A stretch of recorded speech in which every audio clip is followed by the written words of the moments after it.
Okay, now we're at our last reading, our last gospel, or our last video for this 24th Sunday in Ordinary Time, which is the second reading we're looking at, continuing. And in fact, this is our last week in the letter to the Romans. We spent a ton of time. I should have gone back and looked how many weeks we spent in the letter to the Romans. It's been a really long time.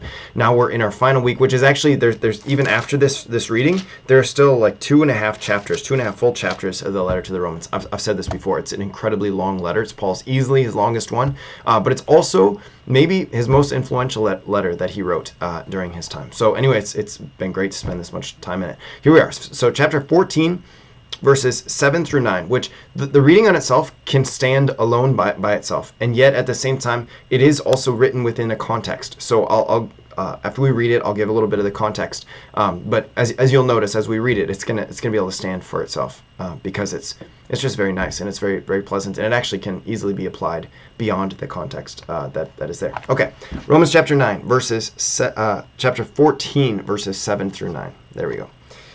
Brothers and sisters, none of us lives for oneself, and no one dies for oneself. For if we live for the Lord, and if we die for the Lord. So then, whether we live or die, we are the Lord's. For this is why Christ died and came to life, that he might be Lord of both the dead and the living. Okay, that's it. Really simple. Like I said, a person could read that and be like, "Oh man, that's really good," and maybe a little bit challenging.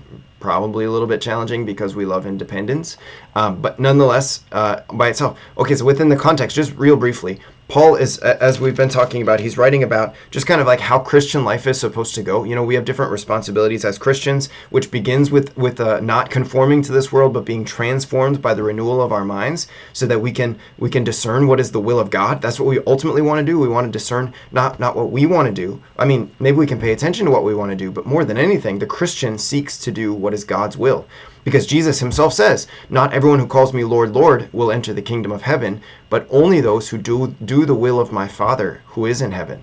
So above all, we want to seek God's will, which is going to come about by the transformation of our minds, so that we can see more clearly. And then from there, we didn't talk about this, but in Romans 12, he gives a whole bunch of different attributes or different characteristics or different mentalities, dispositions that a Christian ought to have in terms of his or her relationships with other people. Then last week we looked at how the love is the fulfillment of the law. So ultimately, it's a similar kind of thing, that we're transformed by our minds, and then from that transformation, we're able to ultimately pursue God's will, which is to love in fulfillment of the law, to choose what is good for another. Now this week we're continuing in the same sort of idea of like what is the duty, or what is the characteristic of a life of a Christian, a disciple of Jesus, going to look like. So here Paul starts talking about food, because we know this that in the Old Testament God gave his people certain requirements as far as their diet goes, as far as so we know that they can't eat pork, that they can't eat shellfish, these kinds of things, and so that's the case for a large chunk of the Christian people, is they were raised with this mentality. We also know in Acts chapter 10 that Peter has this vision where this blanket or the sheet comes down, and there's all these foods that the Jews would have considered to be unclean. In other words, not allowed to eat food, that kind of thing. And the voice that Peter hears says, "Rise, Peter, kill and eat." And Peter says, "No, I've never eaten anything unclean." And the voice says, "Do not call unclean what I have made clean."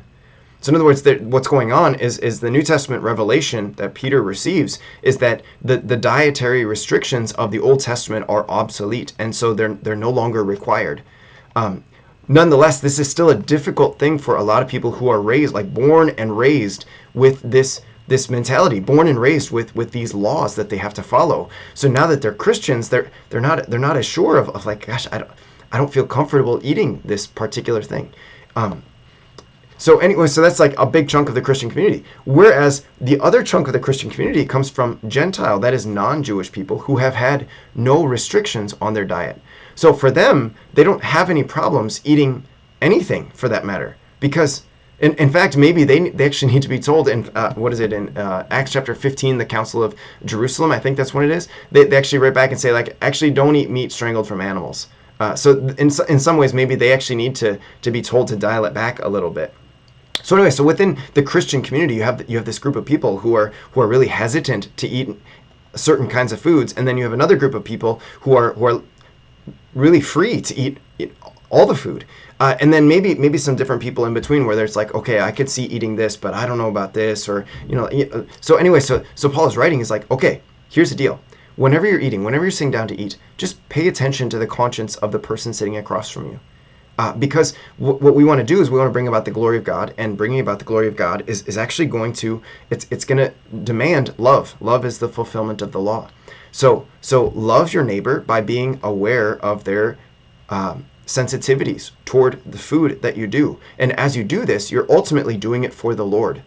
And for that matter, Paul he's not like letting those who are scrupulous off the hook. In fact, he's going to work on them and encourage them. Like, look, it's actually not a problem to eat these sorts of things. But then he does say, but if I recognize that my brother or sister is sensitive to this, then maybe I won't eat it, because it's not about me. It's about the Lord. It's about serving the Lord. So this is where he says, none of us lives for oneself, and no one dies for oneself. Right? Like our life, my life, your life, it's not for me. It's not for it's your life is not about you. But instead, my life is for you. My life is for the Lord, actually, he says. For if we live for the Lord, and if we die for the Lord. So then, whether we live or die, we are the Lord's. So you can see how this reading, of course, it has a particular context, but we can also take this into, outside of this context, because, today we don't have as many sensitivities, unless we live near, like a Jewish population of some sort. But we don't have those kinds of sensitivities, generally speaking, because we've all become familiar with eating anything. But maybe we can consider different sensitivities that people have toward different things, and we can respond appropriately, because again, my life is not about me, it's about the Lord. And how can I bring the Lord greater glory is by being sensitive to my brother or sister. Maybe whether that person's a Christian or not a Christian, I can be sensitive toward them, so that maybe by my sensitivity, by my love for them, it can actually bring them to a place of openness to receive from the Lord. Anyway, so this is why he says Christ died and came to life, that he might be the Lord of both the dead and the living. This is the whole reason for everything, is that he wants to rule over all. This word Lord in Greek, it's kurios or kyrios. You maybe hear this during Mass. Sometimes during the penitential act, one of the responses is to say Kyrie eleison. This is the Greek phrase of saying Lord have mercy. Lord Jesus is Lord, which means what? It means that above all and before anything else, I owe my allegiance to him. I submit my life to him. And so for you, this is what it is to be Christian, that he may be Lord of all, which means a couple of things. One, of course, that he is king, that he rules over, and being king, we know this. We have a feast day. We celebrate Jesus Christ, the King of the universe.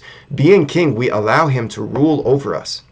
In fact, you can think in so many ways of our first reading and of our gospel, talking about forgiveness and talking about letting the Lord have his vengeance. The Lord is king, and so we leave it up to him to pay back his subjects what they owe, what they have coming to them. And that's for him to even decide what that means, not for us to decide. He is the king, and so we submit to his rule, and we pledge allegiance and obedience to him. But then also this word Lord, Kyrios, this is, if you read the the Old Testament, you see anywhere where it says the Yahweh, YHWH, the tetragrammaton, they replace that with Lord in all capitals in English. In Hebrew, I think they call him Adonai, but whenever they translate the Hebrew into Greek, they always put Lord, Kyrios. So again, it's not, he is king and he is God.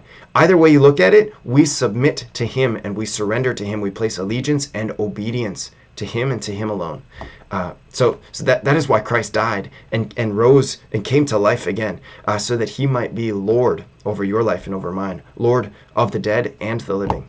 Boom. Oh man, it's so good. It's so good. All things for the glory of God. That's the purpose of this study. That's the purpose of anything that we do, hopefully. And if there's anything in your life that you don't do for the glory of God, that maybe makes you uncomfortable to think like this is for God's glory, maybe that's something you got to make some adjustments on. Maybe it's something you just got to change completely to remove from your life. Who knows? But to try to bring that disposition into your life in all things. The overarching law of all things The law that Jesus gives us is to love God with all your heart, soul, mind, and strength, and to love your neighbor as yourself. So bringing all of those things, they rule over all, and so we bring our entire lives under that law, the law of Christ, our King and our God. Okay, God bless you. I pray you have a deep encounter with Jesus during Holy Mass this Sunday through the proclamation of the Word and, of course, in the Blessed Sacrament, the Holy Eucharist. We'll see you next week. God bless you.